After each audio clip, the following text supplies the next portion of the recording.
I didn't even think it was a real story. That basically described my grandfather as crazy. I remember thinking Mr. McCulloch had more dollars than sense. I said, I don't see that city. He said, you will. I promise you, you will.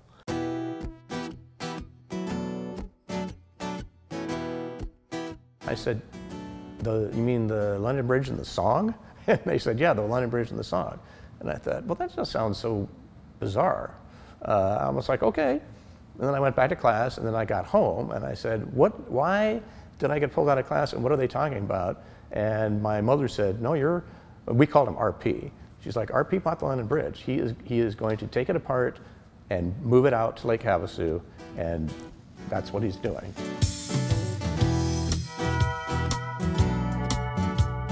Here I was living at Havasu Palms, which was a very remote, isolated park. When we first moved, there was a trailer park, a marina, a campground, 12-mile dirt road to get there, so it was very primitive. We didn't have any telephone. And Havasu City was right across the lake, and it was a really small little place. There wasn't a lot of people lived here. We didn't even have a high school back then.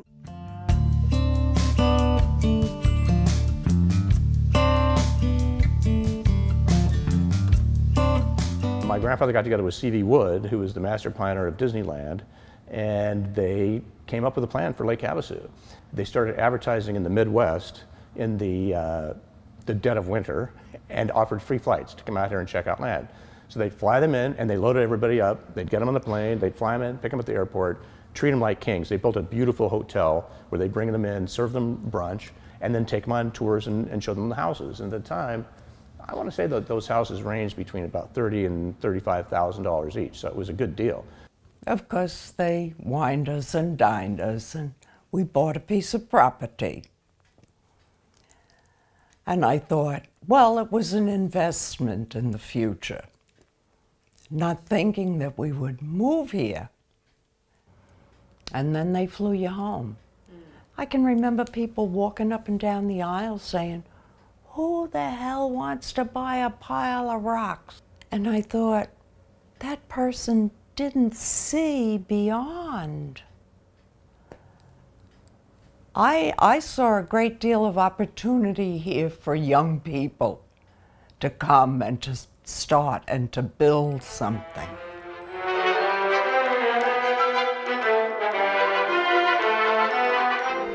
After almost 140 years of this sort of pounding, the nursery rhyme's famous link between two banks of the Thames isn't falling down, it's carefully being taken to pieces. And somewhere, sometime soon, it'll all be put back together again. London's outgrown the 53 feet wide span. It'll be replaced in 4 years by a bridge twice the width that'll cost £4.5 million. The London Bridge is up for sale, hence the careful treatment. A batch of stonework will be demolished. And when I say demolished, I don't mean blowing it up with explosives or something. It was very, very carefully removed for obvious reasons. Taken by, lowered into barges in the Thames, taken down to Surrey docks about 4 miles downstream, and they were offloaded, stored there temporarily until they could be shipped off.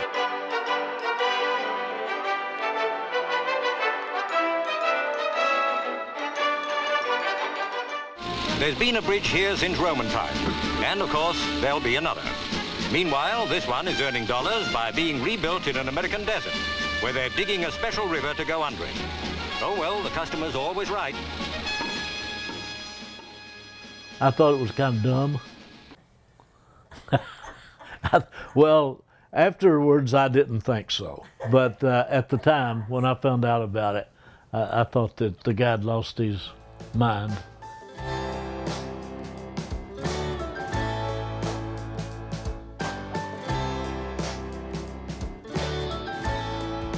How you gonna do that? Like one time he told me, I see a city out by the airport there. There wasn't much traffic there then, wasn't any, hardly. He said he saw a city, and there was nothing over here, just desert. They brought 10,600 pieces of London Bridge granite on ships through the Panama Canal to Long Beach. then trucked it over here to Lake Havasu and put it in a storage compound yard where it was stored until it was ready to be used and installed by the masons and the crew working on the actual construction of the bridge.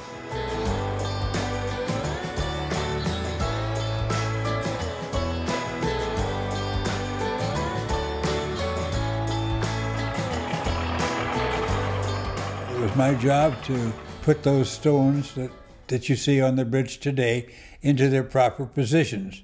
Everything was done according to information that we were given as to their position and altitude on the bridge itself. And we would take those and do those one stone at a time. They built the bridge over dirt. I didn't think it was going to work, but it did, and it turned out really neat. Yeah, they scalloped the dirt and then set their forms and then poured the concrete for the bridge. And it's hollow, so they run all the utilities through it and stuff. And then they dozed all that dirt out. Well, I helped place these stones in here, and it was time consuming. You had to be careful and get them all just right and everything. And there was several of us working around here. The bridge had a lot of history.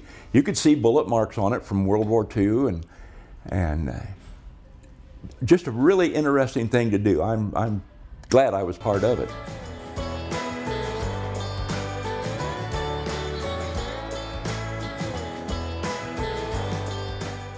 They're just kind of building it kind of a strange way. I mean, most people build bridges, you know, to cross a river. They built a river to cross a bridge, I guess.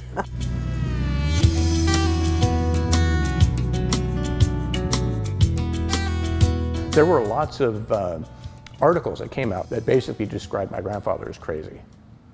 Yeah, they said it's crazy.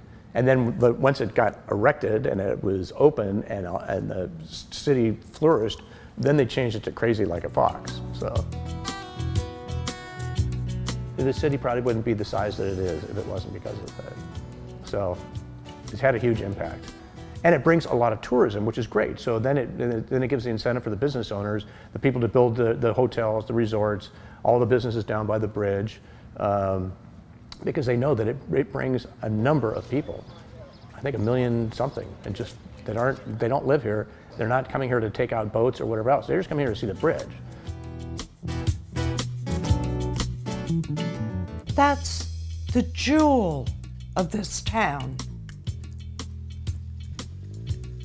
And there are still people, tourists that come from all over the world.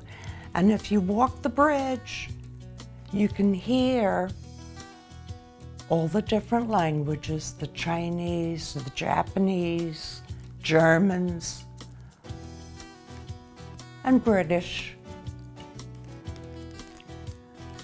all come to see the bridge. And it was an amazing feat to put that up. It truly was.